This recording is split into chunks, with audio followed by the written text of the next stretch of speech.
guide us, lust to guide us, materialism, greed, envy, whatever it might be. Sometimes they are like a guiding force, we're like a dog on a leash, and it's pulling us along. But the Lord is saying to us that we have to allow the Holy Spirit to be the guiding force in our lives. The Holy Spirit doesn't force us. The Holy Spirit gently guides us. I remember a story about someone who was lost in the mountains, and he couldn't find his way out. He didn't know where he was. He didn't have a road map.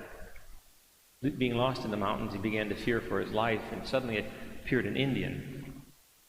And the Indian knew that the traveler was lost in the mountains, so he motioned to him and began to lead him through the mountains to safety.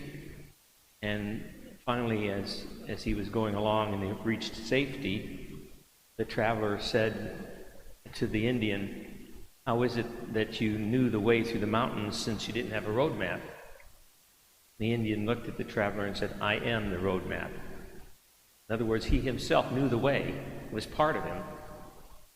And the traveler put his trust in the road map, which was the Indian.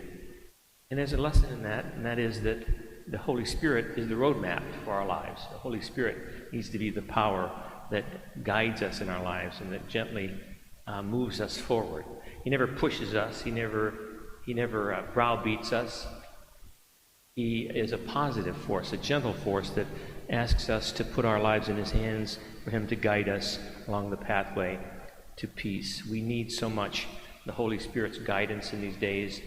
We're approaching the Feast of Pentecost. And I think in these days of pandemic, we need to turn to the Holy Spirit especially.